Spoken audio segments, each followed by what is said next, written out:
I recently had my first pot brownie, and I would like to share that story. A quick note, the names of the people in the story have been changed. The story starts with my brother Brad giving me a pot brownie.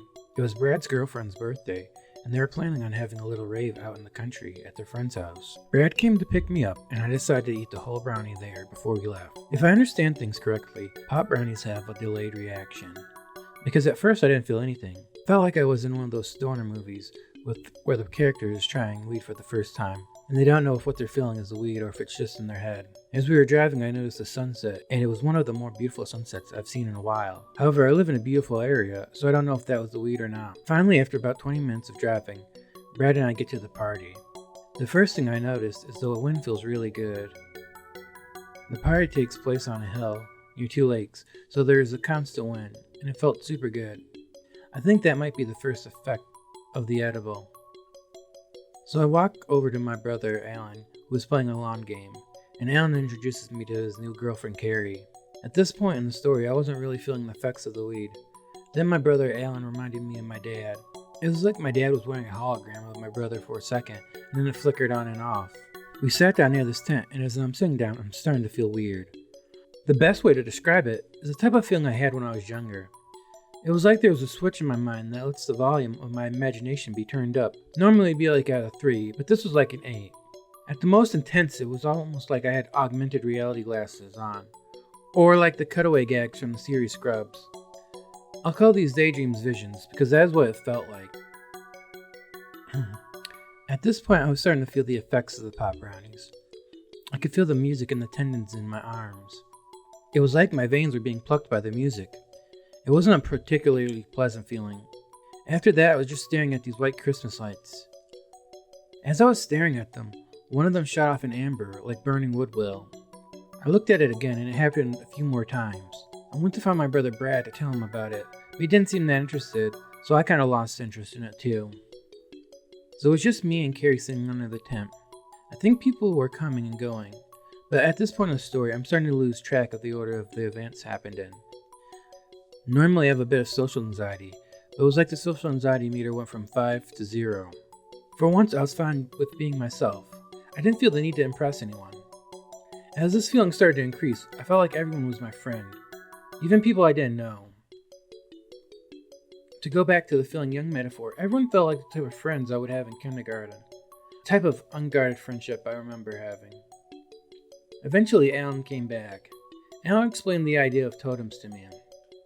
In rave culture, totems are signs which people take to raves to help them find their friends. At first I had a vision of all the ravers holding the totems like flag bearers, which would make the totems useless.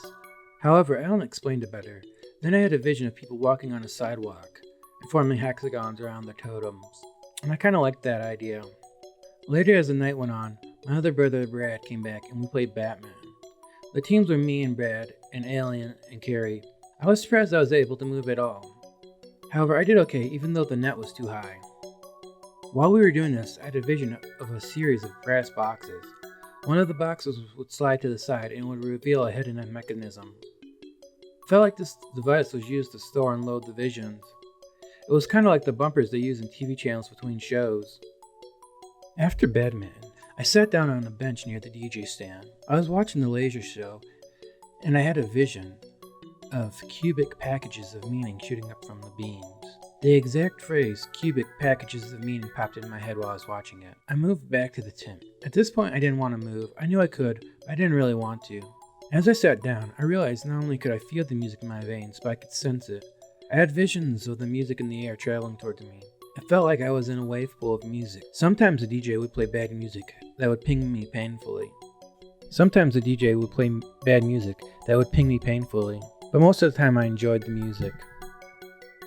As I was listening to the music, I started to feel a pulling sensation. I felt like if I would stand up, I would fall down and to the left. In the state of mind I felt like I could feel the earth spinning. But I think it might have just been the wind or maybe an inner ear problem. I didn't want to get up from my chair, not that I could at this point. My body was completely stiff. My brother's friend Susie came and talked to me for a bit and shared her drink with me.